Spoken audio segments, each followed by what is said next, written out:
ஆண்டவரும் இரட்சகருமாகிய இயேசு கிறிஸ்துவின் இனிய நாமத்தில் உங்கள் ஒவ்வொருவரையும் இந்த கர்த்தருடைய நாளில் வாழ்த்தி நாங்கள் ஆசீர்வதிக்கிறோம். இந்த நாளில் உங்களோடு கூட தேவ வார்த்தையை பகிர்ந்து கொள்வதற்கு கர்த்தர் கொடுத்த கிருபைக்காக அவருக்கு நன்றி சொல்கிறேன்.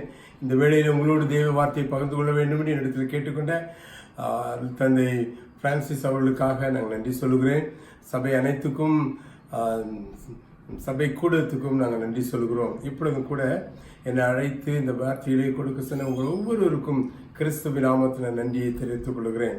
இந்த கால வேளையில் கூட உங்களோடு கூட தேவ வசனத்தை பகிர்ந்து கொள்ள வேண்டும் என்று என்னிடத்தில் கேட்டுக்கொண்ட பொழுது இது குறித்து நான் ஜெபம் பண்ணி கொண்டிருக்கும் பொழுது ஆவியானவர் சபையை குறித்து உங்களோடு கூட பேச வேண்டும் என்று சொன்னார். I want to talk to you about the church. சபையை குறித்து உங்களோடு பேச வேண்டும் என்று நான் விரும்புகிறேன். சபை என்று சொல்லும் பொழுது எனக்கு ஒரே ஒரு ஞாபகம் வருகிறது.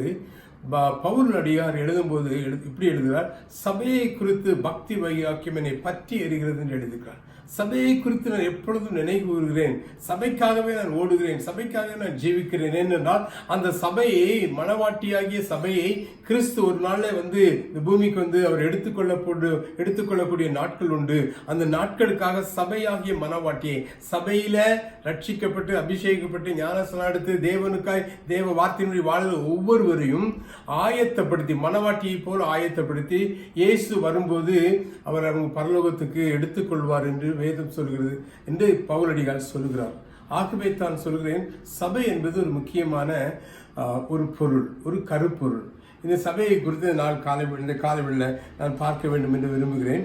என்னோடு கூட சேர்ந்து சபையை குறித்து பார்க்க வேண்டிய இந்த காலைவெளியில் முதல் சபை என்ற அந்த வார்த்தை எங்கு வருகிறது என்று நீங்கள் பார்ப்பீர்களானால் என்னோடு கூட சேர்ந்து யாத்ராகம புஸ்தகம் 12ஆம் அதிகாரம் 3ஆம் வசனம், எக்ஸோடஸ் 12:3 இப்படி எழுதியிருக்கிறது. அதை வாசிக்க நாம் கேட்போம்.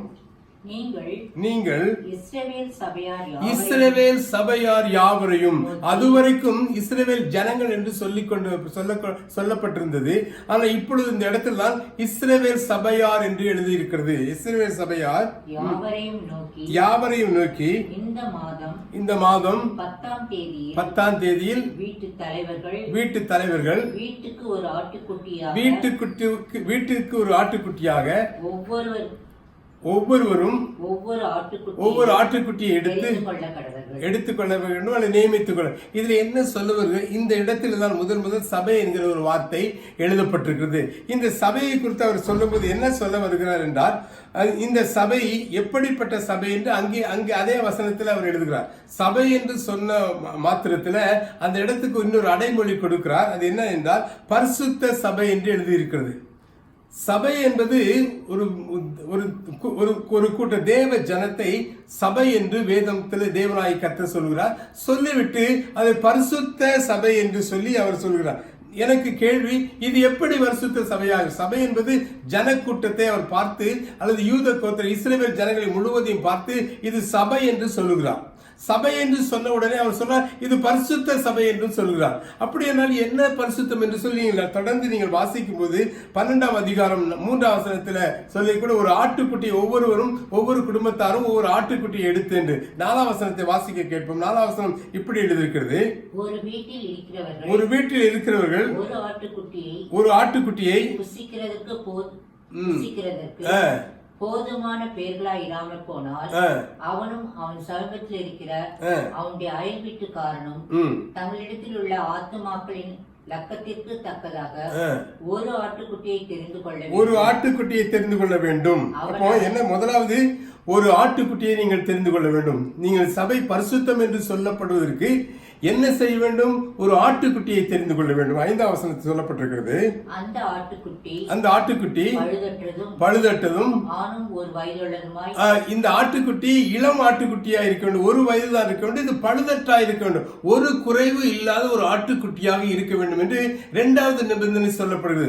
சபை, இந்த இஸ்ரவேல் ஜனங்கள் அனைத்தையும் சபை என்று சொன்ன கர்த்தர் இந்த சபையை எப்படி பரிசுத்தப்படுத்துகிறார் என்று நான் உங்களோடு சொல்லிக் கொண்டிருக்கிறேன். அதற்கு ஒரு பழுதற்ற ஒவ்வொரு குடும்பத்தாரும் ஒரு ஆட்டுக்குட்டி எடுத்துக்கொள்ள வேண்டும். அந்த ஆட்டுக்குட்டி பழுதற்றதாய் காணப்பட வேண்டும். வாசிங்க அடுத்த வசனம். 6ஆம் வசனம். அதை இந்த மாதம் 14ஆம் தேதி வரைக்கும் வைத்திருந்து இஸ்ரவேல் சபையின் ஒவ்வொரு கூட்டத்தாரும் சாயங்காலத்தில் அதை அடித்து அப்பொழுது அப்படி தெரிந்து கொள்ளப்பட்ட பழுதற்ற ஒரு குறைவில், குருடா இருக்கக்கூடாது, நொண்டியா இருக்கக்கூடாது, அல்லது தோல் போனதா 1008 பிரச்சனைகள் உள்ள எந்த ஆட்டுக்குட்டி இருக்க ஒன்றிலும் குறைவில்லாத ஒரு ஆட்டுக்குட்டியை எடுத்து அதை அடித்து என்று போட்டிருக்கு. இங்க சொல்றாரு.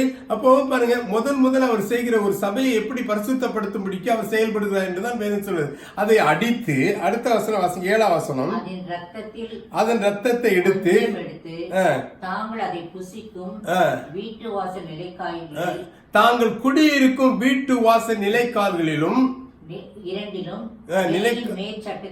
நிலைக்காலிலும் மேற்சட்டத்திலும் என்ன செய்ய வேண்டும்? பூச வேண்டும் என்று எழுதியிருக்கு. இப்ப பாருங்க என்ன நடக்கு. இந்த சபையை பரிசுத்த சபை என்று சொல்றதுக்கு காரணம், முதலாவது அவர் சொல்ற நிபந்தனை சொல்லுகிறாரு. ஒரு ஒவ்வொரு குடும்பத்தாலும் ஒரு ஆட்டுக்குட்டி எடுக்க வேண்டும். 32,000 பேர் இருந்தாலும் ஒவ்வொரு குடும்பத்திலும் எத்தனை ஆட்டுக்குட்டி? ஒரு ஆட்டுக்கு 32,000 ஆட்டம். அப்படி கணக்கு வைத்துக் கொள்ளுங்கள். அப்படி அந்த ஆட்டை எடுத்து அதை சாயங்காலம், அது பழுதட்டாக இருந்து அது சாயங்காலத்தில் அடித்து அந்த ரத்தத்தை எடுத்து நிலைக்கால்களிலும் மேற்சட்டத்திலும் பூச வேண்டும். அப்போ அந்த ரத்தத்தை எடுத்து, ஆட்டுக்குட்டி ரத்தத்தை எடுத்து நிலைக்காலிலும் மேற்சட்டத்திலும் பூச வேண்டும் என்று எழுதியிருக்கிறது. இப்போ 12ஆம் அதிகாரம் 3ஆம் வசனத்துக்கு அப்ப நீங்க இந்த வசனம் என்ன சொல்லுகிறது? இப்படி அது ஒரு வீட்டுக்குள் இருக்கிற அனைவரையும் இது பரிசுத்தப்படுத்துகிறது என்று வேதம் சொல்லுகிறது. இந்த நிபந்தனைக்குட்பட்ட காரியங்களை அவர்கள் செய்யும் பொழுது அந்த அது ஏன் அப்படி சொல்லுகிறார் என்றால், அதாவது தேவதூதன் இஸ்ரவேல் ஜனங்களுக்கு விரோதமாய் செயல்பட்ட எகிப்தியருடைய முதல் பிள்ளைகளை சங்காரிக்கும்படி சங்கார தூதன் தேவனிடத்திலிருந்து புறப்பட்டு வந்தான். அப்போ அந்த சங்காரம் எங்க ஆரம்பிக்குன்னா, எகிப்தினுடைய ராஜாவுடைய வீட்டிலிருந்து அடிமட்டத்தில் இருக்கிற அவனுடைய வீடு வரைக்கும் உள்ள தலைச்சன் பிள்ளைகளை எல்லாம் சங்காரம் பண்ணும்படிக்கு தேவனாய கர்த்தர் திட்டம் பண்ணி. ஏனென்றால் இந்த இஸ்ரவேல் ஜனங்களை அவர்கள் கொடுமைப்படுத்துகிற அப்படின்னால வேதனைப்படுத்த இவருடைய கூக்குரல் கண்ணீரை கேட்டு 2ஆம் அதிகாரத்தில் இவர்கள் கூக்குறதையும் கண்ணீரையும் கேட்டு நான் இறங்கினேன் என்று சொன்னார். இவர்களை எகிப்தியர்கள் இவர்களை சித்திரவதை பண்ணிக்கொண்டே இருக்கிறதுனால, உபத்திரப்படுத்திக் கொண்டே இருக்கிறதுனால, வேதனைப்படுத்திக் கொண்டு இருக்கிறார். இந்த வேதனையை பொறுக்காத தேவனாகிய கர்த்தர் என்னுடைய ஜனத்தை வேதனைப்படுத்துகிறார்கள் என்று சொல்லி இவர்களை அந்த தேசத்திலிருந்து வெளியே கொண்டு வர வேண்டும் என்று விரும்புகிறார். வெளியே கொண்டு வருவதற்கு மோசே அனுப்புகிறார். மோசே அனுப்பி அவர் வெளியே வரும்போது என்ன நடக்க வேண்டும் என்று சொல்லும் போது இந்த வசனம் சொல்றார். அவர்கள் எல்லாரும் அதுவரைக்கும் ஜனங்கள், இஸ்ரவேல் ஜனங்கள் என்று சொல்லப்படுபவர்கள். இந்த 12ஆம் அதிகாரம் 3ஆம் வசனம் அவர்கள் சபை என்று சொல்றார். இந்த சபை என்று சொல்லப்படும் போது இது ஏனோ தானோ என்று சொல்லப்படுகிறது அல்ல. இது ஒரு ஹோலி சர்ச். இது ஒரு பரிசுத்த சபை என்று வேதம் சொல்கிறது. ஆகவேதான் அந்த முதல்ல பரிசுத்த சபை என்று இருக்கு. பரிசுத்தம் என்ற அந்த வார்த்தைக்கு என்ன செய்யப்பட வேண்டும் என்பதற்காகத்தான் அந்த ஆட்டுக்குட்டியை அடித்து அந்த நிலைக்காலில் பூசுமா, அந்த நிலைக்கால் பூசுமா அந்த வீட்டுக்குள் யாரெல்லாம் இருக்கிறார்களோ அவர்கள் அனைவரும் பரிசுத்தப்படுத்தப்படுகிறார் என்ற ஒரு நிபந்தனைக்குள்ளாக போய்விடுகிறார்கள். இப்படித்தான் அந்த சபை அனைத்தும் பரிசுத்த சபை என்று அங்கு வேதத்தில் நமக்கு சொல்லியிருக்கு. என்னை கேட்டுக்கொண்டிருக்கிறவர்களே, ஒருவேளை உங்களுக்கு யோசிக்கும் போது சின்ன காரியம் தானே, ஆனா கடவுளுக்கு நிபந்தனைப்படுத்தி அதை எப்படி பரிசுத்தப்படுத்துகிறார் என்று அவர் நம்முடைய தேவனாய் கர்த்தர் சகலவத்தின் ஒழுக்கத்தோடு செய்கிறவர். அவருடைய சட்டத்திட்டங்களுக்கு உட்பட்டு செய்வார். ஏனோ தான் அவர் செய்கிறதே இல்லை. சோ அப்படி செய்யும் போதுதான் இதையும் அவர் சொல்லுகிறார். பாருங்க, பழைய ஏற்பாட்டில் சொல்லப்பட்ட அந்த சபை எவ்வளவு முக்கியத்துவம் வாழ்ந்ததும் அது பரிசுத்த சபையாகும் போது அதுக்கு என்ன செய்யப்பட வேண்டும் என்று வேதம் சொல்லியிருக்கிறது. என்னை கேட்டுக்கொண்டிருக்கிற தேவ பிள்ளைகளே, இஸ்ரவேல் எல்லார் வீடுகளிலும் ரத்தம் பூசப்பட்டு பரிசுத்தமாக்கப்பட்டபடினால முழு இஸ்ரவேலரும், இஸ்ரவேல் சபை அனைத்தும் இப்பொழுது என்ன ஆகிவிட்டது? பரிசுத்த சபையாகிவிட்டது. சபை என்பது தேவ ஜனங்கள் உள்ளடக்கியா இருந்தாலும் அது பரிசுத்த ஜனங்கள், பரிசுத்த கூட்டத்தார் என்று சொன்னால் அது மிகையாகாது என்று நம்புகிறேன். நீங்களும் நானும் என்று கூடியிருக்கிற அந்த சபையும் அது ஒரு பரிசுத்த சபை அன்றி வேறு ஒன்றுமில்லை. அது ஒரு களியாட்டு ஸ்தலம் அல்ல, அது வீடு அல்ல, அல்லது வந்து போகிற ஒரு இடம் அல்ல. அது பரிசுத்த சபை. அது சபை பரிசுத்தப்படுத்தப்பட்ட சபை என்று வேதம் நமக்கு. ஆகினால்தான் இந்த சபை கூடுதலை குறித்து தேவன் என்ன சொல்லுகிறார்? இந்த சபை கூடி வருகிறதை குறித்து ஏதாவது சொல்லுகிறார்? சபை என்று சொல்லிவிட்டோம், அப்போ சபை கூடி வர வேண்டுமே. இந்த சபை கூடி வருவதை குறித்து வேதம் என்ன சொல்லுது பார்த்தா, லேவியார புஸ்தகம் 23ஆம் அதிகாரம் 7ஆம் வசனத்திலும் 23ஆம் அதிகாரம் 35ஆம் வசனத்தில் அவர் இப்படி எழுதுகிறார். என்ன எழுதுகிறார்? முதல் நாள் அதே அந்த அந்த வசனத்தை நீங்கள் படிக்கும்போது 12ஆம் அதிகாரம் யாத்ராக புஸ்தகம் 12ஆம் அதிகாரம் 16ஆம் வசனத்தையும் சொல்லியிருக்கிறாரு. இந்த யாத்ராக புஸ்தகம் லேவியா புஸ்தகம் 23ஆம் அதிகாரம் 7ஆம் வசனத்தையும் 23ஆம் 35ஆம் வசனத்தையும் அவர் சொல்றாரு. என்ன சொல்லுகிறாரு? 12ஆம் அதிகாரத்துல 16ஆம் வசனத்துல முதல் நாளும் கடைசி நாளும் சபை கூடி வரணும்னு சொல்றாரு. ஆனா இங்க லேவியா புஸ்தகம் 23ஆம் அதிகாரம் 7ஆம் வசனத்திலும் 23ஆம் அதிகாரம் 35ஆம் வசனத்திலும் முதல் நாள் சபை கூடும் பரிசுத்த நாள், first day of the week. அது இதெல்லாம் நான் சொல்லும் போது இதை நீங்கள் ஞாபகத்தில் வைத்துக் கொள்ளுங்கள். நாம் ஞாபகத்தில் வைத்தால் பின் அது எவ்வாறு செயல்படுகிறது நீங்கள் பார்த்துக்கணும். சோ தேவநாயகத்தை ஒரு நிபந்தனை போட்டாரு, சபையை ஏற்படுத்த சபை கூடி வர வேண்டும் என்று சொல்லுகிறார். அப்ப அந்த சபை கூடி பாருங்க, நான் ஒன்று இங்க சொல்ல வேண்டும் என்று விரும்புகிறேன். இஸ்ரேல் ஜனங்கள் திங்கக்கிழமையில இருந்து ஆரம்பிச்சு ஞாயிற்றுக்கிழமை வரைக்கும் போயிட்டு தான் இருப்பாங்க, அல்லது சனிக்கிழமை ரெஸ்ட் பண்ணுவாங்க, அவங்களுடைய சாபத்துல இருந்து மறுபடியும் போயிட்டு இருப்பாங்க. அப்ப எல்லா நாளும் சபை கூடி தான் வந்துகிட்டு இருக்கு. ஆனா ஏன் தேவநாயகத்தை ஒரு குறிப்பிட்ட நாளை சபை கூடி வருகிற நாள் என்று சொன்னால், அது சபை கூடி வரும்போது அங்கு பரிசுத்தப்படுத்தி தேவ வார்த்தையை கேட்பதற்கு ஏதுவாக அது அங்கு செய்யப்படுகிறது என்பதுதான் ஒரு மூல காரணம். சும்மா டெய்லி சபை கூடுதல் பற்றி அவர் சொல்லவில்லை. இந்த 7ஆம் முதல் நாள், வாரத்தின் முதல் நாள் நாம் அப்ப அந்த கூடி வரும்போது ஒரு விசேஷித்த நாளாக அவர் கருதுகிறார்.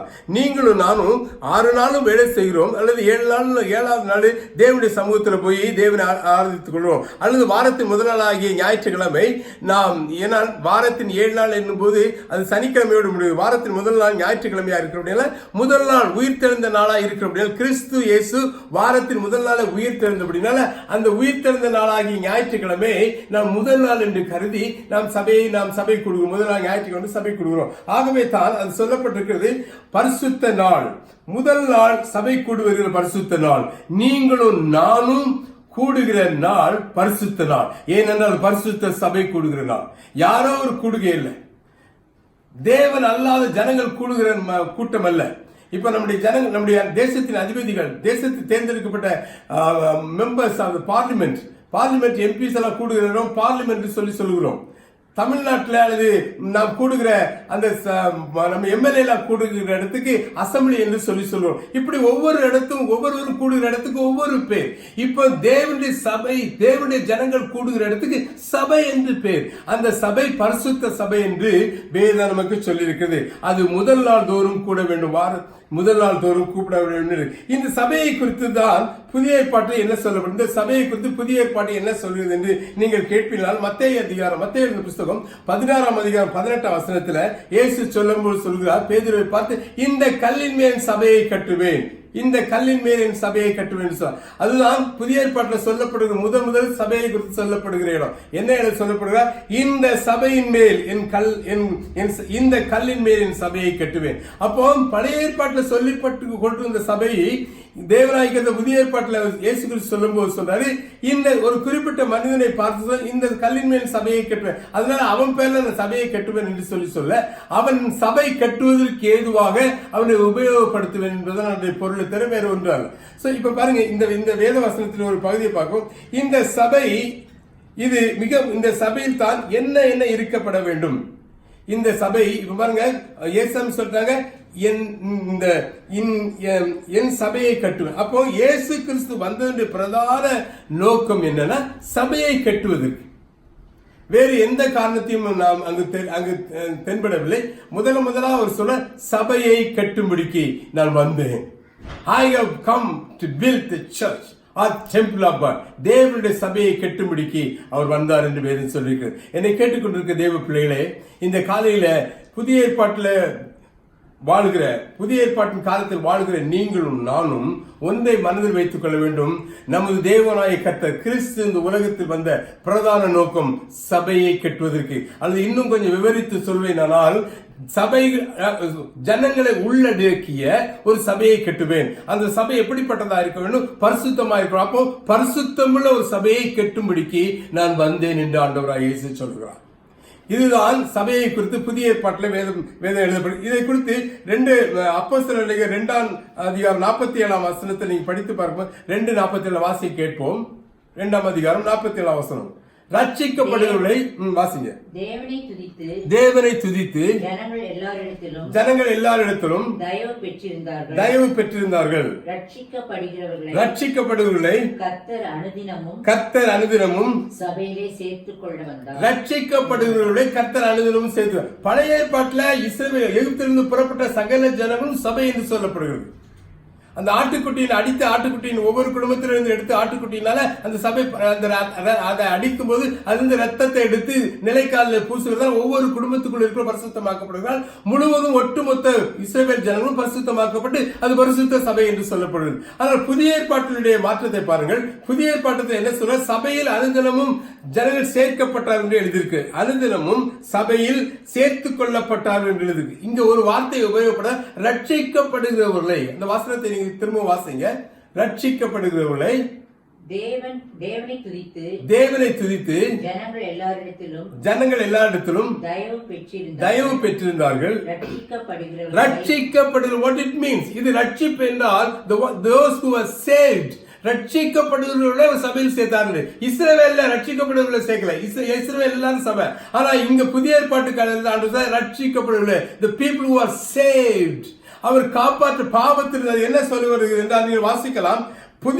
பழைய ஏற்பாட்டின் சொல்ல பரிசுத்த சபைக்கும் என்ன நிலை, அல்லது புதிய ஏற்பாட்டில் சொல்லப்பட்ட பரிசுத்த நிலைக்கு என்ன சபை, இது ரெண்டுக்குள்ள வித்தியாசம் என்ன? புதிய ஏற்பாட்டு பழைய ஏற்பாட்டில் சபை ஏற்படுத்தப்பட்டது, புதிய ஏற்பாட்டிலும் சபை ஏற்படுத்தப்பட்டது. இதனுடைய நிபந்தனை, ரெண்டுக்கும் நிபந்தனைகள் வேறு, அல்லது இதனுடைய நெறிவழிகள் வேறு.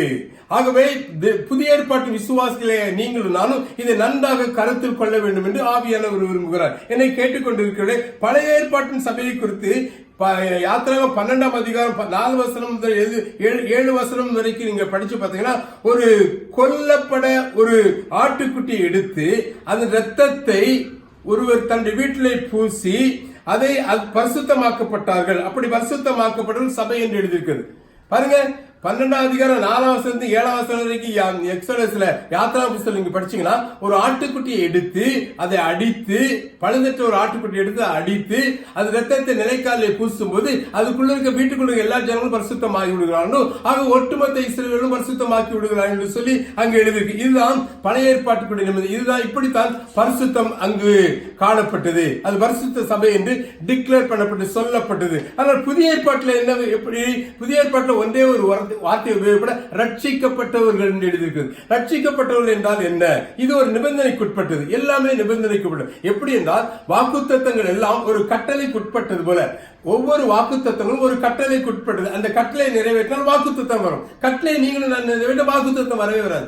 எவ்வளவுதான் ஆண்டவர் உங்களுக்கு எனக்கு வாக்குத்தத்தம் கொடுத்தாலும் நீங்க அவர் சொல்ற கட்டளையை நிறைவேற்றினால் ஒழிய வாக்குத்தத்தம் நம்முடைய வாழ்க்கையில பலிக்காது. அதே போல புதிய ஏற்பாட்டு சொல்லப்பட்ட ரட்சிக்கப்பட்ட அந்த அதனுடைய நிபந்தனை என்ன என்று நீங்கள் பார்ப்பீங்களா? அப்போஸ்தலர்களுடைய 2ஆம் அதிகாரம் 38ஆம் வசனத்தில் நீங்கள் இப்படி எழுதியிருக்கிறது.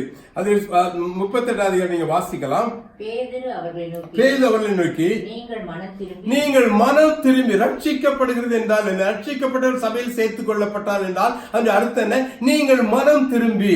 அப்படி என்றால் என்ன அர்த்தம்? நீங்கள் ஏற்கனவே உங்களுடைய நடக்கைகள், செய்கைகள், பேச்சுகள் எல்லாம் உலகத்தை சார்ந்தது, அல்லது தேவனுடைய கட்டளைக்கு உட்பட்டது அல்ல, தேவ வசனத்துக்கு உட்பட்டதாய் நீங்கள் நடாதபடி, உங்களுடைய மனம் விரும்புகிறபடி, உங்கள் சிந்தனை விரும்புகிறபடி, நீங்கள் இச்சிக்கிறபடி, நீங்கள் யோசிக்கிறபடி எல்லாம் வாழ்ந்து கொண்டிருக்கிறீர்கள். இது இது இது ரட்சிக்கப்படுவதற்கு அர்த்தம் அல்ல. இது உலக பிரகாரமான ஒரு வாழ்க்கை, அல்லது இது தேவனுடைய பிள்ளை என்று சொல்லப்படுவதற்கு ஏதுவான வாழ்க்கை அல்ல. அப்ப என்ன சொல்றாரு?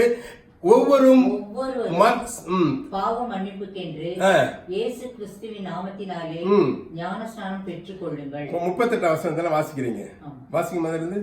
பேதுரு அவர்களை நோக்கி நீங்கள் முதலாவது you just turn to God. நீங்கள் போய்கொண்டிருக்கிற போக்கை விட்டு உங்கள் சிந்தனை, உங்கள் பேச்சு, உங்கள் நடக்கை, நீங்க இங்க போன பாருங்க, இந்த காரியத்தை செய்ய நினைச்சா செஞ்சிருங்க, அது எல்லாம் தேவனுக்கு விரோதமான செய்ய. அதனால வேதம் சொல்லு, பவுல் எழுதும்போது அக்கிரமங்களில் மடித்திருந்த நம்மளை ஒளிநடத்து கொண்டு வந்தானது, காணியாட்சிக்கு புறம்பா இருந்த உங்களை தேவனுடைய ஆட்சிக்கு உட்பட்டவர்கள் என்று. அதனால தான் வேதம் சொல்லி இப்படிப்பட்ட வாசிக்கலாம் என்னோடு கூட சேர்ந்து. மார்க் எழுதின புஸ்தகம் 7ஆம் அதிகாரம் 20ஆம் வசனத்தை நீங்கள் வாசிப்பீர்களானால், உங்கள் உள்ளத்திலிருந்து இருதயத்திலிருந்து பொல்லாத சிந்தனைகளும் விபச்சாரங்களும் வேசித்தனங்களும் என்று பல பட்டியலை இங்கு பரிசுத்த ஆவியானவர் எழுதியிருக்கார். உள்ளத்திலிருந்து என்னெல்லாம் வரும் என்று சொல்லி எழுதியிருக்கார். அதை வாசிங்க பார்க்கலாம். மார்க் எழுதின புஸ்தகம் 7ஆம் அதிகாரம் 20ஆம் வசனத்தை வாசிங்க பார்க்கலாம். அதை வாசிக்கும் போது அது என்ன சொல்லி இருக்கிறது என்று நாம் பார்க்கலாம். மனுஷனுக்குள்ளே இருந்து புறப்படுவதுகள் மனுஷனை தீட்டுப்படுத்தும். அப்போ உங்க வாழ்க்கை, என்னுடைய வாழ்க்கை தீட்டுப்படுறதுக்கு வேற எங்க இருந்து யாரும் வர வேண்டியதில்லை. எங்க இருந்தா வர வேண்டியதுக்கு நம்முடைய இருதயத்துக்குள்ள இருந்து வர வேண்டியதுக்கு. அது என்ன சொல்லுகிறது? தீட்டுப்படுத்தும். எப்படின்னு கேட்டீங்கன்னா, மனுஷனுடைய இருதயத்துக்குள்ள இருந்து பொல்லாத எவனை கெடுக்கலாம், எவனை ஆட்ட போடலாம், எவனை என்ன பண்ணலாம், இதே என்னதான். எவனை அடிச்சு நம்ம சாப்பிடலாம், எவனை ஏமாத்தி நம்ம சாப்பிடலாம், எவனுடைய பொருள் நம்ம அபகரிக்கலாம், யாரை கெடுக்கலாம், இதே சிந்தனைகள்.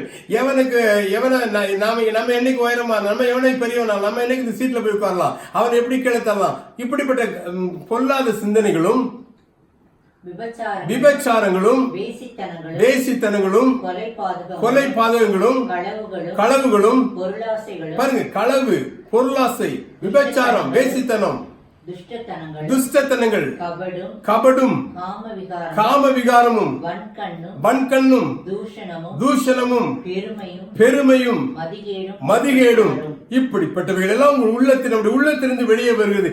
இது மனுஷனை தீட்டுப்படுத்தும் என்று சொல்லுகிறான். இப்படிப்பட்ட தீட்டுப்படுத்தக்கூடிய உள்ளத்தை உடைய நீங்களும் நானும் மனம் திரும்ப,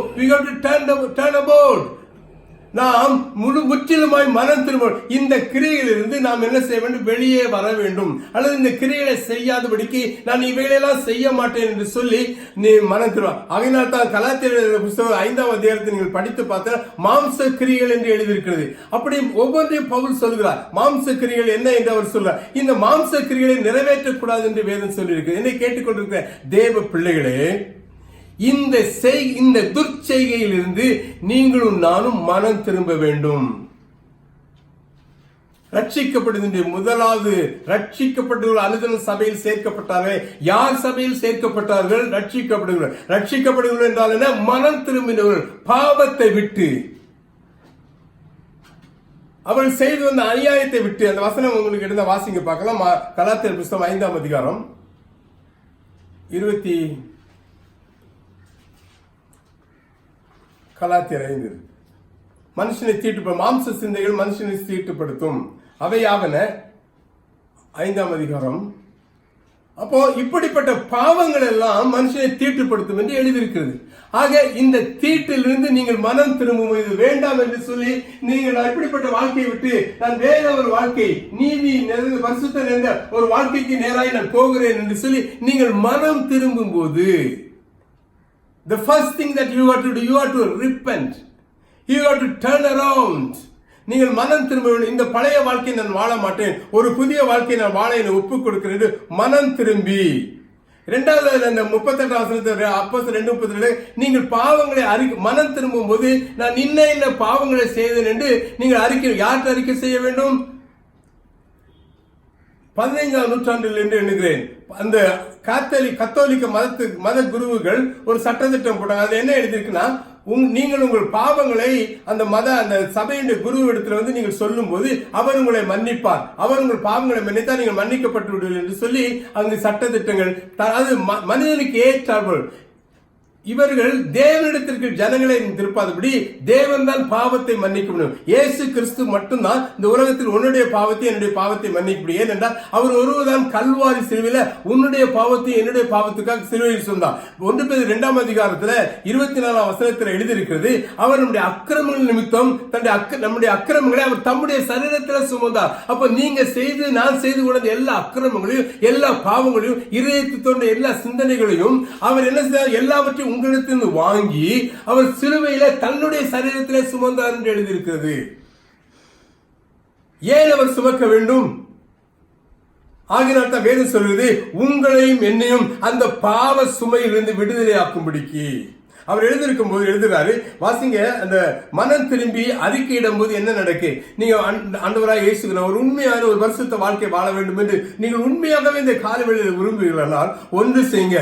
ஆண்டவரே, இந்த பழைய வாழ்க்கையை வேண்டாம் ஆண்டவரே, ஒரு புதிய வாழ்க்கைக்கு நான் போறேன் ஆண்டவரே, என்னை அறிக்கை என்று சொல்லி நீங்கள் என்னென்ன தவறுகளெல்லாம் உங்க வாழ்க்கையில கண்ணுக்கு தெரிந்து அல்லது மனசாட்சி குறைவாக செய்து வந்தீங்களோ அவையெல்லாம் தேவ சமூகத்தில் போய் அறிக்கையிடுங்க. வேற யார்கிட்டையும் அறிக்கை செய்வது? ஏனென்றால் இயேசு கிறிஸ்து உங்களையும் என்னையும் பாவத்திலிருந்து விடுதலையாக்கும்படி யோவான் 8ஆம் அதிகாரத்தில் எழுதியிருக்கிறது. கிறிஸ்து விடுதலையாக்கினால் பாவத்திலிருந்து மெய்யாக விடுதலையாகும் என்று எழுதியிருக்கிறது. கிறிஸ்து விடுதலையாக்கினால் மெய்யாகவே விடுதலை. அப்போ உங்களுக்கும் எனக்கும் பாவத்திலிருந்து விடுதலையை கொடுக்கிறது இயேசு கிறிஸ்துவை தவிர வேற யாருமே இல்லை. ஆகினால் தான் 1 யோவான் 1ஆம் அதிகாரம் 7ஆம் வசனம் சொல்லியிருக்கிறது, நீங்கள் உங்கள் பாவங்களை அறிக்கை செய்யும் போது அவர் மன்னிப்பதற்கு உண்மையை நீதி உள்ளவராக இருக்கிறார். உங்களுடைய பாவத்தையும் என்னுடைய பாவத்தையும் அறிக்கை, இப்படிப்பட்ட தவறெல்லாம் பண்ணிவிட்டேனே என்று சொல்லும் போது அதை ஆண்டவர் இயேசு கிறிஸ்து மன்னிக்கிறார்.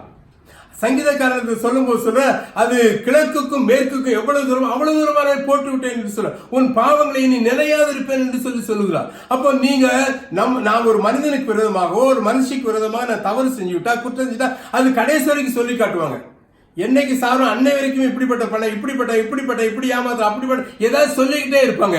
ஆனா நீங்களும் நானும் நாம் செய்த தேவனுக்கு விரோதமாக செய்த பாவங்களை அறிக்கை செய்யும் போது அந்த தேவனாகிய கர்த்தர், அந்த கிறிஸ்துவாகிய தேவன் மன்னிக்கிறது மாத்திரமல்ல, ஹல்லேலூயா, ஓ ராஷாலாலா, அதை மன்னித்து அதை மறந்து கிழக்குக்கும் மேற்குக்கும் எவ்வளவு தூரமாய் போட்டு விடுகிறார். ஹல்லேலூயா.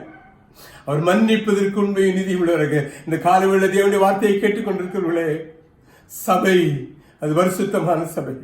அந்த சபையில் நீயும் நான் அங்கத்தினராக இருக்க வேண்டும் என்றால் முதலாவது மனம் திரும்ப வேண்டும்.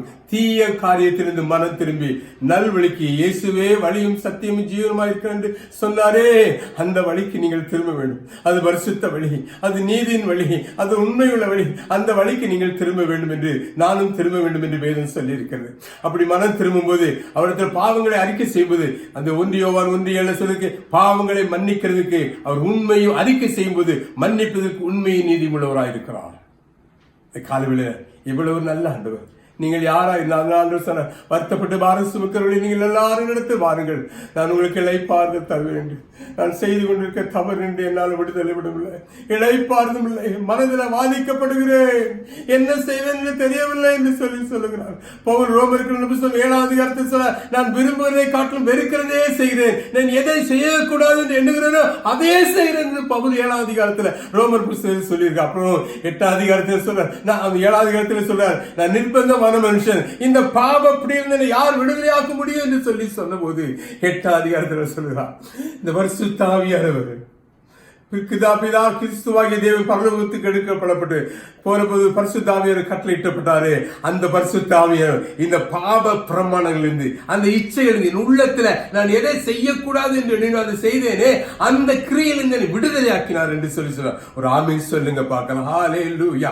உங்களையும் இந்த காலவெளியில எந்த கட்டுகள் இருக்கிறோமோ, எந்த பாவத்தில் இருக்குமோ அந்த பாவத்தின் வெளியே கொண்டு வந்து நம்முடைய விடுதலை செய்வதற்கு இயேசு போதுமானவராக இருக்கார். ஒருபோதும் மாறாதவர், ஒருபோதும் மாறாத. ஆங்கில பக்தன் பாடுகிறார், ஒருபோதும் கைவிடார், ஒரு நாளும் விலகிடார், ஒரு தாய் தேற்றுவது போல் என் நேசர் தேற்றுவார். உன்னை தேடி இயேசு வந்திருக்கிறார். உன்னை ஒருபோதும் கைவிடவே மாட்டார். என்னை கேட்டுக்கொண்ட தேவ பிள்ளை, அருமையான தாயே அல்ல தகப்பனே, நண்பனே, சகோதரனே, வாலிப சகோதரியே, விடுபட முடியாத இந்த காரியங்களை சேதப்படுத்திக் கொண்டே இருக்கிறதா?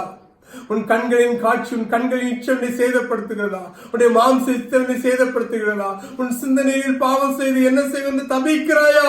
இந்த காலவெளியில இயேசு உன்னை விடுதலையாக்கும்படி கடந்து வந்திருக்கிறார். மறந்து போகாத.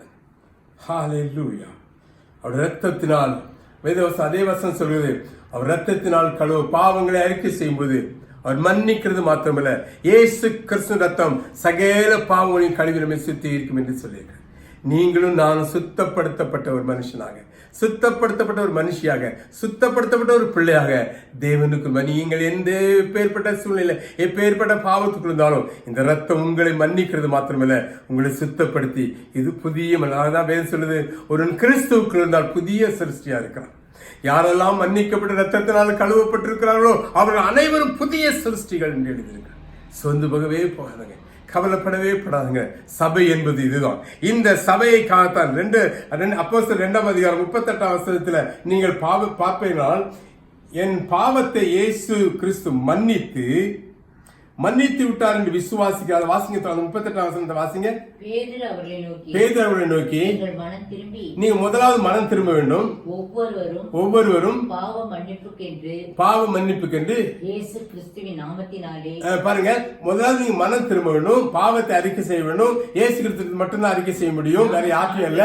அப்படி அறிக்கை செய்யும் பொழுது இயேசு கிறிஸ்து ரத்தம் உங்களை மன்னித்து அவர் உங்கள் பாவங்களை கிழக்கும் மேற்கும் விலக்கி உங்களுடைய அவருடைய ரத்தத்தினால் உங்களை சுத்தப்படுத்துவார். அப்புறம் சுத்தப்படுத்துவார். வாசிங்க, தொடர்ந்து வாசிங்க.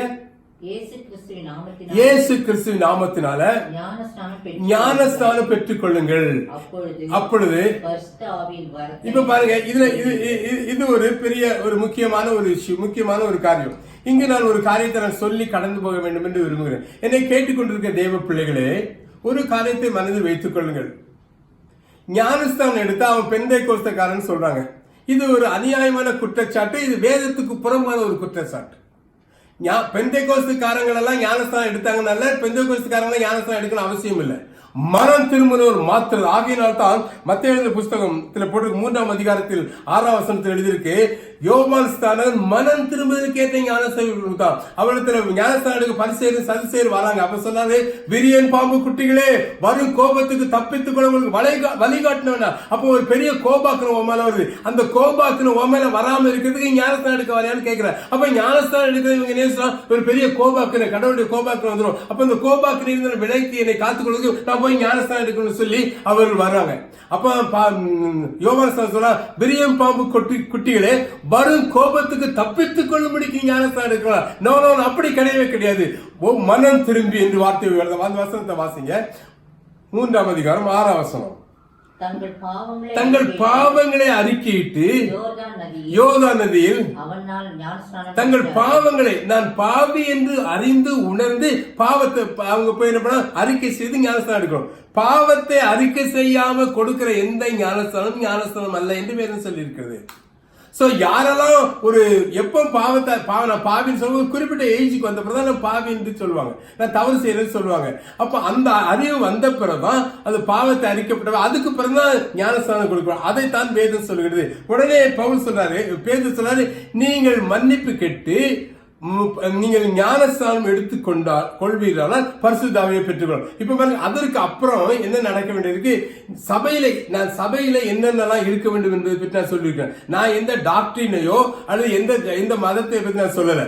கேட்டீங்க, நான் ஒரு திருநெல்வேலி CSI சபை பின்னணியில உள்ள குடும்பத்துல பிறந்தவன். சென்னை படிக்க வந்த போது தேவனாய கிறிஸ்துவின் சொந்த ரட்சகராக ஏற்றுக்கொண்டேன். நான் சொந்த ரட்சகராக ஏற்றுக்கொண்ட போது எனக்கு ஞானஸ்தானம் எடுக்க வேண்டும் என்று சொல்லி சொன்னார்கள். நான் உடனே ஞானஸ்தானம் எடுத்தேன், வேற எதுவுமே யோசிக்கல.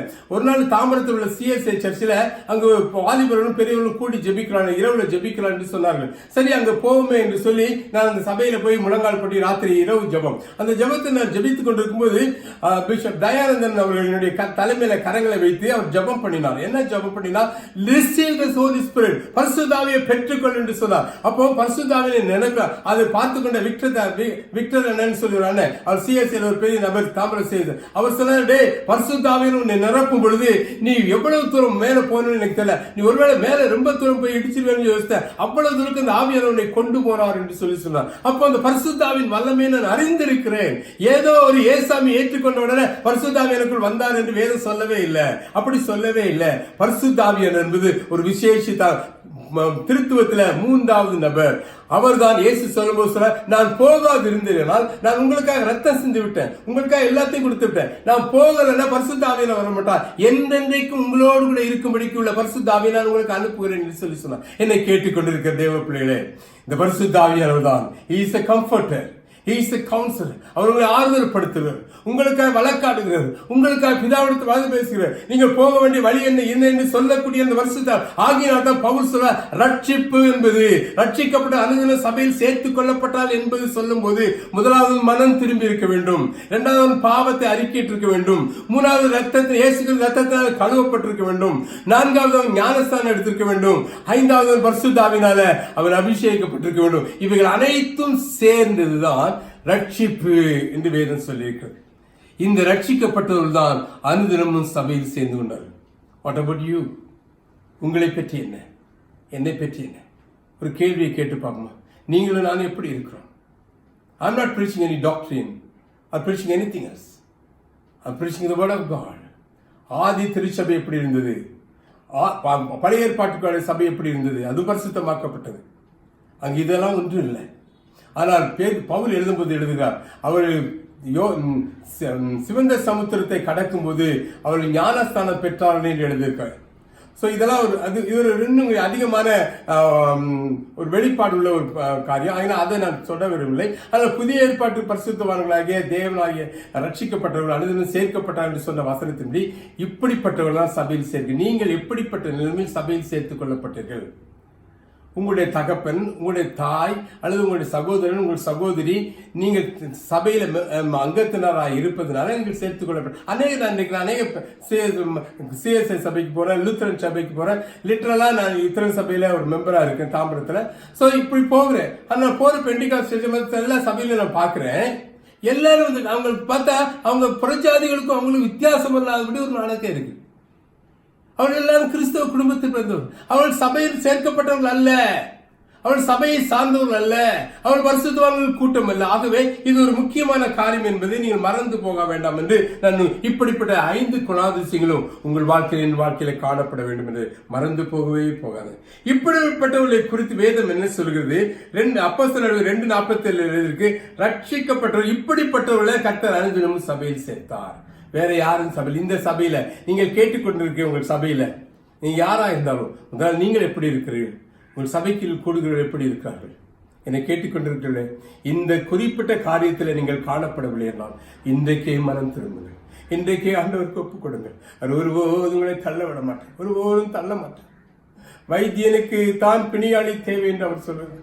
உங்களை மாதிரி என்னை மாதிரி பாதிக்கப்பட்ட நமக்கு தான் இயேசு தேவை.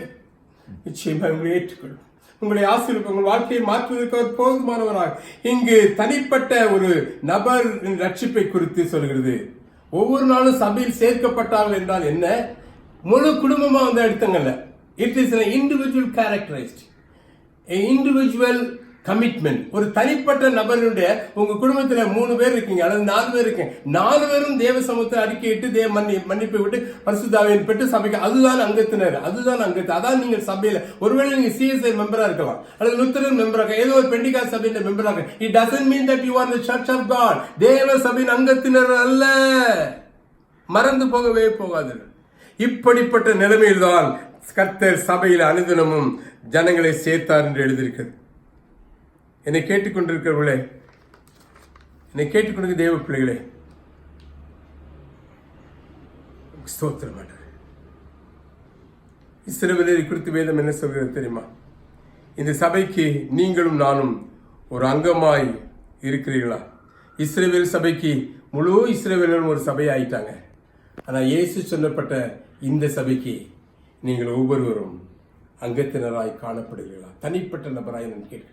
வாலிபனை பார்த்து கேட்கிறேன், நீ எங்க அங்கத்தினரா? சபையில் அங்கத்தினரா இருக்க பற்றி நான் சொல்லவில்லை. கிறிஸ்தியேசுடைய சபையில ரட்சிக்கப்பட்டவருடைய கூட்டத்தில் நீ ஒரு அங்கத்தினர். தாய் அம்மா உங்களை பார்த்து கேட்கிறேன், அப்பா உங்களை பார்த்து கேட்கிறேன், தங்கச்சி உன்னை பார்த்து நான் கேட்கிறேன், உன்னுடைய அனுபவம் என்ன? இன்றைக்கு ஒரு சபையை ஆண்டவர் தேடுகிறார். அந்த சபைக்காகத்தான் இயேசு வரப்போகிறார். அந்த சபையை ஆயத்தப்படுத்த இயேசு இந்த உலகத்தில் பரிசுத்தவான்களை வைத்திருக்கிறார். ஆகவே தான் வேதம் சொல்கிறது, இப்படிப்பட்டவர்களை சபையை தான் வேதம் என்ன சொல்கிறது? வாசிக்கலாம். அப்போஸ்தலர் நடபடிகள் 20ஆம் அதிகாரம் 28ஆம் வசனத்துல, விலையேறப்பட்ட ரத்தத்தினால, இயேசு கிறிஸ்து ரத்தத்தினால சம்பாதிக்கப்பட்ட சபை என்று இந்த சபையை குறித்து நான் பேசுறேன். இது சிஎஸ்சி இல்ல, லுத்தரன் அல்ல, பெண்டிகாஸ்ட் அல்ல. இதுல என்ன சொல்லிருக்கிறாரு? விலையேறப்பட்ட ரத்தத்தினால சம்பாதிக்கப்பட்ட சபை. God is not talking of the whole congregation of the CSI or whole congregation of the TLC or whole congregation of the Pentecostal. God is talking about an individual. ஹalleluya. முழு அங்கத்தினரை, முழு சபை, CSI சபையோ அல்லது Lutheran சபையோ அல்லது Pentecost சபையை குறித்து, முழு சபையை குறித்து அவர் சொல்லவில்லை. அவர் சொல்லுவதெல்லாம் ஹalleluya, இயேசு கிறிஸ்துவினால் இரத்தத்தினால் சம்பாதிக்கப்பட்ட, அந்த இரத்தத்தினால் கழுவப்பட்டவர்கள் மாத்திரம்தான் இந்த சபையில் அங்கத்தினராக இருக்க முடியும். மறந்து போகவே போகாதுங்க, மறந்து போகவே போகாது. இதற்கு நீங்கள் இன்றைக்கு தகுதி உள்ளவர்களாக இருக்கு. கர்த்தர் உங்களோடு பேசிக் கொண்டிருக்கிறான் என்று நான் அறிவிக்கிறேன். இப்படிப்பட்ட சபை எப்படி காணப்பட வேண்டும், இப்படிப்பட்ட சபை என்ன செய்ய வேண்டும், ஒரு சில வசனங்களை பார்த்து நான் முடிக்க வேண்டும் என்று விரும்புகிறேன். அது அப்போஸ்தலர் 11ஆம் அதிகாரம் 26ஆம் வசனத்தை பார்த்தீர்கள். அது தேவ வசனத்தில் உபதேசிக்கும் இந்த சபைக்கு அப்போஸ்தலர் 20ஆம் அதிகாரம் 28ஆம் வசனத்தில் சொல்லிருக்கு, விலையேறப்பட்ட ரத்தத்தினால் மீட்கப்பட்ட இந்த சபைக்கு நீங்கள் கண்காணிகள் என்று சொல்லிருக்கு. You are all deacons. You are all deacons. What deacon has to do? Deacons என்ன செய்யணும்? மூப்பர் என்ன செய்ய வேண்டும்? இந்த சபையை கண்காணிக்க வேண்டும். இதில் இருக்க வாலிபன் முதற்கொண்டு சிறு குழந்தை வரைக்கும், பெரியவர் வரைக்கும், வயோதிபர் வரைக்கும் எப்படி இருக்கிறார்கள், ஆவிக்குரிய ஜீவிதத்தில் எப்படி இருக்கிறார்கள், அவர்கள் எப்படி வாழ்கிறார்கள், அவருடைய வாழ்க்கை தேவனுக்கு பிரியமாக இருக்கிறதா என்று அவர்களை கவனிக்க வேண்டும், கண்காணிக்க வேண்டும். எத்தனை பேர் உங்கள் அருகில் வருகிற உங்கள் பக்கத்தில் இருக்கிறவர்களை குறித்து நீங்கள் கண்காணிக்கிறீர்கள்?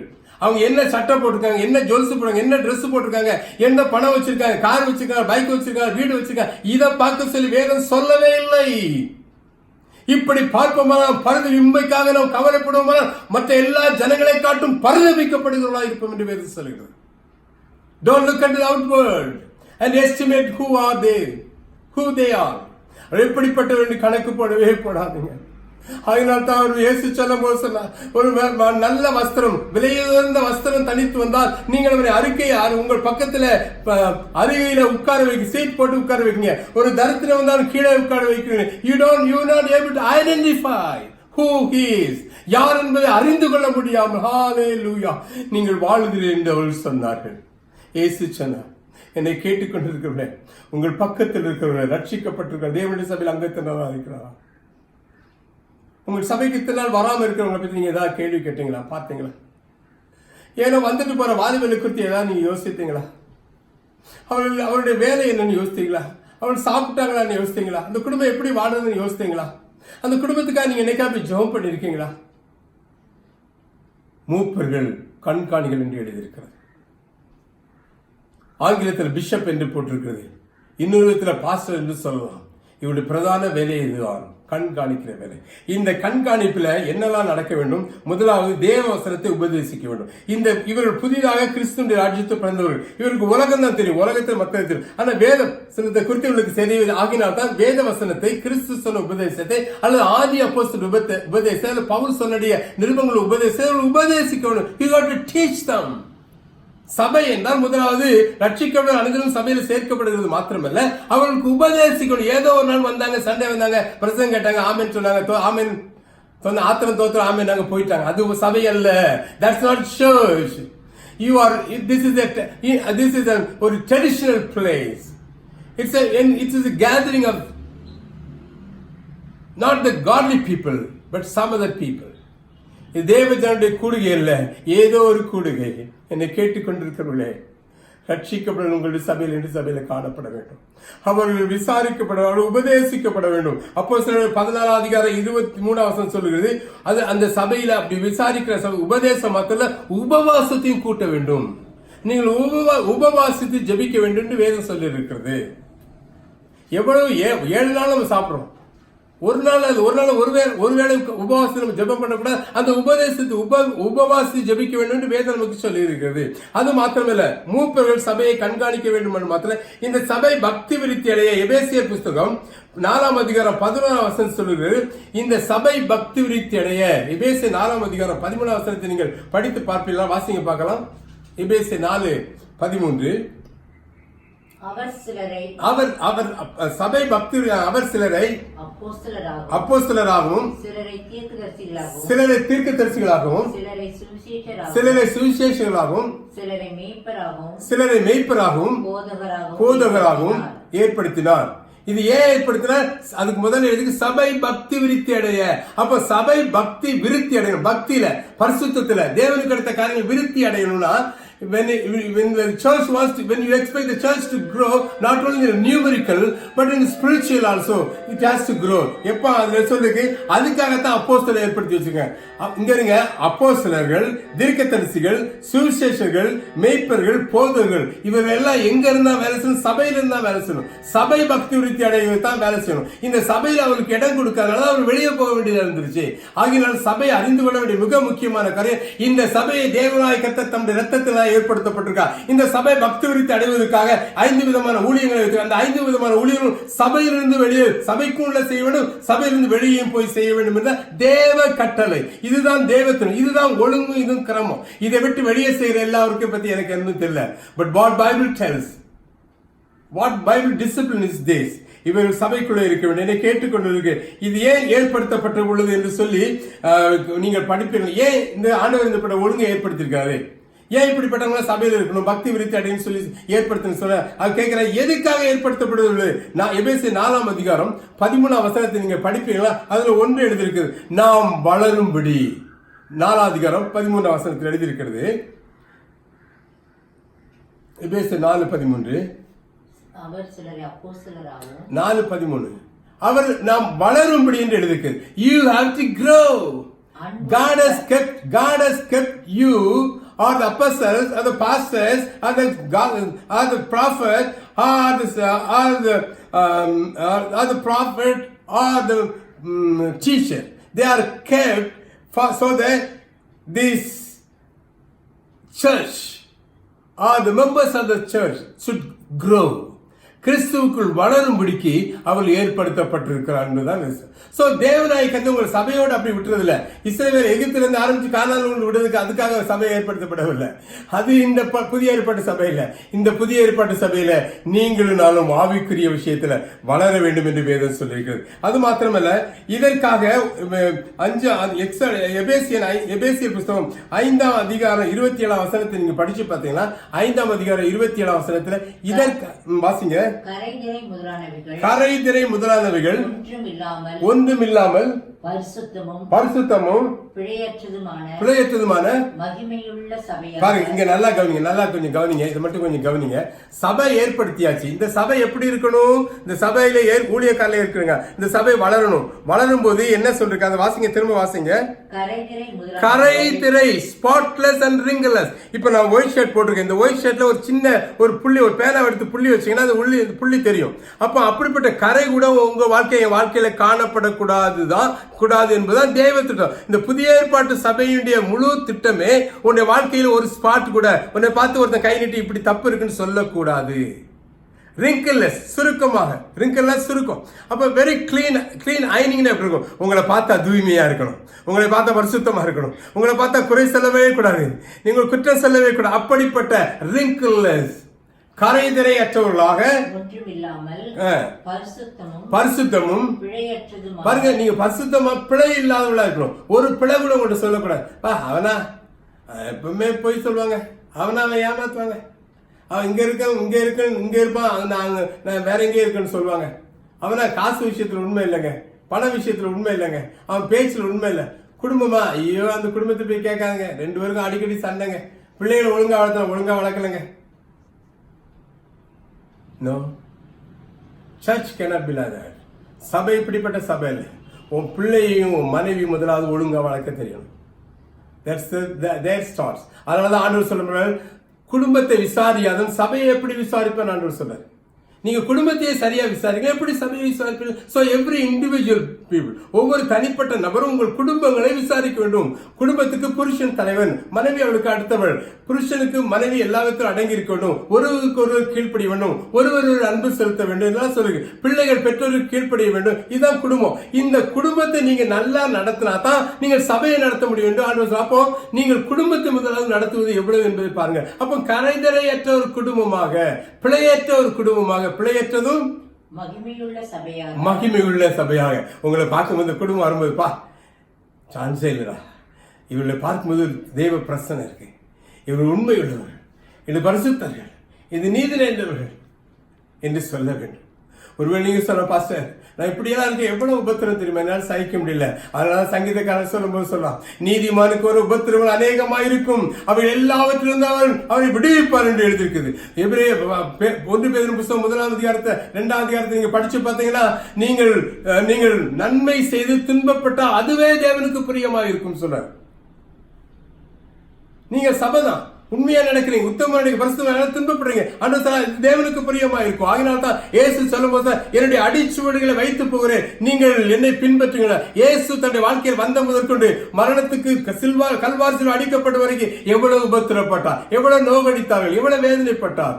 ஒருவேளை பரிசுத்தமா நீதியா வாழ்றேன் பாஸ்டர், என்னை யாருமே மதிக்கல பாஸ்டர், என்னை யாரும் எடுத்துக்கொள்ள, நான் இன்னும் அங்கலாக்கி இன்னும் ஒதுக்கப்படுகிறேன், என்னை அங்கீகரிக்க யாருமே இல்லை, என்னை கண்டுகொள்வார் யாரும் இல்லை என்று சொல்லுகிறார். அந்த காலவில் உங்களை கண்ணோக்கி பார்க்கிற கர்த்தர் உண்டு. மற்றவர்கள் மேல் கண்கள் அல்ல, உண்மையை தேவனுக்கு பயந்து நீதி உண்மை உத்தமமாக நடக்கிற உங்கள் மேல் கர்த்தருடைய கண்கள் இரவும் பகலும் நோக்கமாக இருக்கிறது. சோர்ந்து போகவே போகாது.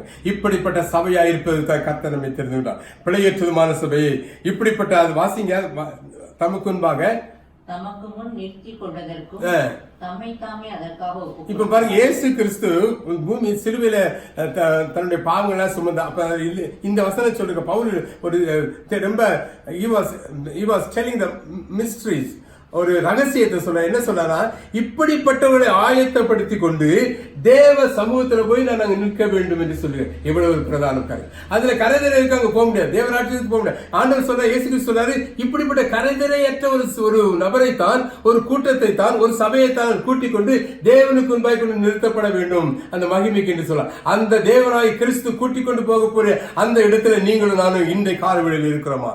ஒருவேளை யோசித்து பாருங்க. அப்படி இல்லை என்றால் இந்த காலவெளி தேவனுக்கு ஒப்பு கொடுங்கள். அவர்களை மாற்றுவதற்கு போதுமானவராக இருக்க.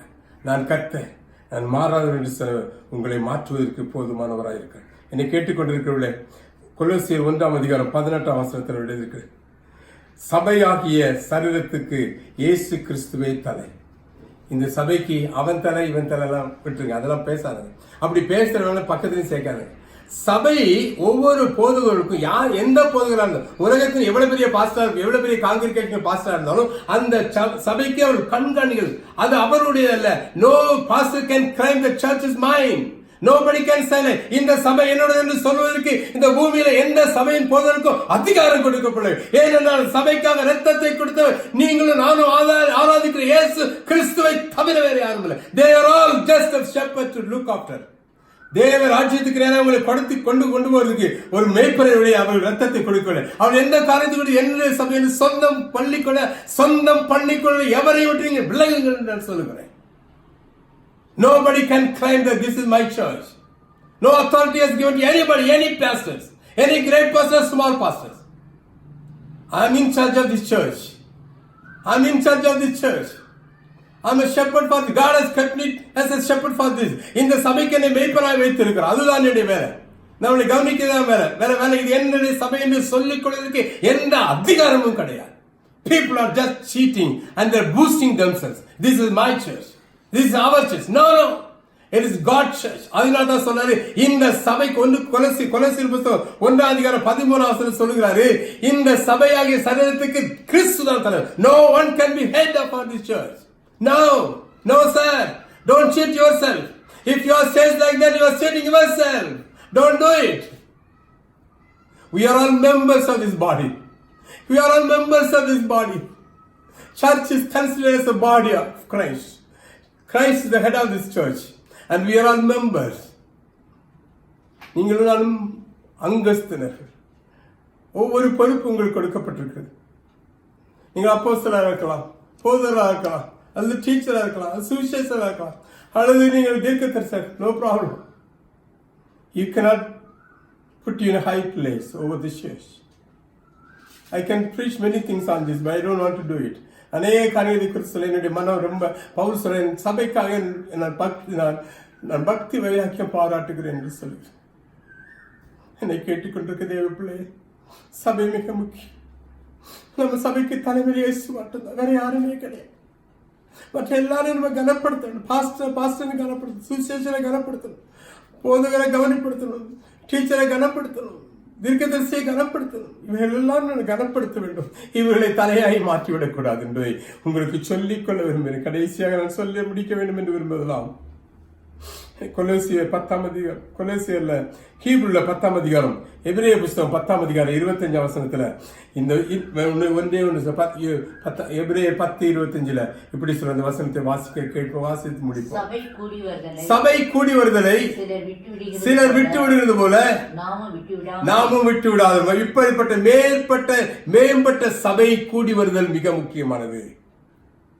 சபை கூடி வருதல், அங்குதான் உங்களுக்கு போதிக்கப்படுகிறீர்கள். நீங்கள் எப்படி வளர வேண்டும் என்று அங்குதான் உங்களுக்கு வாக்குத்தத்தம் கொடுக்கப்படுகிறது. அங்குதான் கிறிஸ்து வந்து உங்களை ஆசீர்வதிக்கிறார். சபையில் தான் கர்த்தர் உங்களை வந்து சுகப்படுத்துகிறார். உங்களுக்கு வேண்டிய சகல உலக பிரகாரம் சகல நன்மைகளையும் சகல சுகத்தையும் ஆரோக்கியத்தையும் அந்த சபையில் தான் அவர் கொடுக்கிறார். வேறு எங்குமே இல்லை. ஆகவே நீங்கள் எங்கு சுற்றி சென்றாலும் ஒன்று உங்கள் அன்போடு கூட கேட்டுக்கொள்கிறேன். கிறிஸ்து சம்பாதித்த அந்த சபைக்கு ஒவ்வொரு நாளும் வாங்க. உங்களுக்கு நேரம் கிடைக்கும் நேரம் வாருங்க. ஒருவேளை நீங்க ஞாயிற்றுக்கிழமை உங்களுக்கு ஓய்வு நாள் என்று சொல்லி சபை கொடுத்து சபை கூட விட்டு மற்ற எந்த வேலைக்கும் போகாது, மற்ற எந்த பிசினஸ் போகாது. அப்படி போகாது சாபத்துக்குள்ளாய் மாறிவிடும். அது ஆசீர்வாதமாய் மாறவே மாறாது. சபை கூடிவிட்டு வேற எங்கும் போகும். பழைய ஏற்பாட்டுல சபை கூடுகிற அந்த முதல் நாளை வேற எது வேலையும் செய்யக்கூடாதுன்னு சொல்லுங்க. நான் உங்களுக்கு சொல்றது, சபை கூடி வருவதை விட்டு விடுவது போல அவர் கூடி வருவதை விட்டு தங்க விசுவாச கப்பலை சேதப்படுத்திட்டாங்க. காலைவேளையில உங்களிடத்துல ஒன்றே ஒன்று கேட்கிறேன். உங்கள் கப்பல் கரை சேர வேண்டுமா? நீங்கள் கரை சேர வேண்டுமா? விசுவாசம் காத்துக்கொள்ளப்படுவதற்கு சபை கூடி வருவதை விட்டு விடாது. தேவவசனத்தில் நீங்கள் இடைக்கட்டு வாழ்வதற்கு ஒப்புக் கொடுங்கள். நிச்சயமாய் சொல்லுங்கள், உங்கள் வாழ்க்கையை ஆசீர்வாதமாக இருக்கும். நீங்கள் மற்றவர்களுக்கு ஆசீர்வாதமாக இருப்பீர்கள். ஆகினால் தான் வெளிப்படுத்த சொல்லு, இந்த சபையை கூட்டிக் கொண்டு போக முடிதான் பரிசுத்த ஆவியாகிய தேவனாய் கிறிஸ்து வரப்போகிறார். அந்த சபைக்கு தான் மனவாட்டி என்று பெயர். இப்படிப்பட்ட குணாதிசயங்கள், இப்படிப்பட்ட கேரக்டர் உள்ளவர்களை கூட்டிக் கொண்டு போகும் மத்திய ஆகியத்தில் கிறிஸ்து வரப்போகிறார். இயேசுவின் பகிங்கர வருகைக்கு முன்பாக நடக்க போகிற ரகசிய வருகையில நீங்களும் நானும் எடுத்துக்கொள்ளப்பட வேண்டுமா?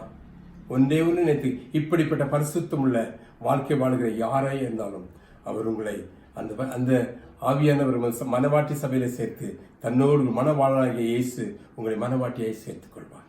சொந்த போகவே பாருங்க, ஆயத்தப்படுங்க. கர்த்தர் உங்களை ஆசீர்வதிப்பார். உங்களுக்கு ஆட்சேபிக்க பரிசுத்தம் நீதி நல்ல ஆண்டவரே, இந்த காலவெளியில ஆண்டவரே ஜெபம் சபையை குறித்து நீ பேச சொன்னீங்க. நீ வாயோடு கூட இருந்து பேசின சகல நல்ல வார்த்தைகளுக்காக ஸ்தோத்திரம். இந்த வார்த்தை 1 30 1 60 100 இயேசு கிறிஸ்துவின் நாமத்தில் யார் யார் கேட்கிறார்கள் ஒவ்வொரு வாழ்க்கையில் கிரியை செய்ய நாங்கள் ஜெபிக்கிறோம். அற்புதங்கள் நடக்கட்டும். ஒரு மாற்றத்தை உண்டாக்க எங்கள் சபைகள், தேசங்கள் முழுவதும் இருக்கிற சபைகள்ல ஒரு பெரிய மாறுதல் உண்டாகத்தக்கதாக, சபை சாட்சியாக இந்த பூமியில மற்ற ஜனங்களுக்கு சாட்சியா இருக்கத்தக்கதாக நீங்க வைங்க ஆண்டவரே. இந்த ஜனங்கள் ஒரு நீதி உள்ள உண்மையுள்ள சபையை, ஒரு ஆலயத்தை, ஒரு சபையை ஆண்டவரே தேடுகிறார்கள். இந்த ஜனங்கள், உலகத்து ஜனங்கள், இங்கு ஒரு உண்மை உள்ள சபை, ஒரு நீதி உள்ள சபை, ஒரு பரிசுத்தமான சபை இங்க இருக்கிறது என்று சொல்லி ஜனங்கள் சபையை தேடி வர, அனுதினமும் சபையில சேர்க்கப்பட அனுக்கிரகம் பண்ண வேண்டும் என்று சொல்லி ஆண்டவர் ரட்சகருமா இயேசு கிறிஸ்துவின் நாமத்தில் ஒவ்வொருவருக்கும் அனுக்கிரகத்தின் கிருபையும் பலனையும் தர வேண்டும் என்று சொல்லி ஆசீர்வதித்து ஜெபிக்கிறோம். ஜெபங்கள் நல்ல பிதாவே, ஆமென். ஆமென். ஆமென். தேங்க்யூ. கர்த்தர் உங்களை ஆசீர்வதிப்பாராக.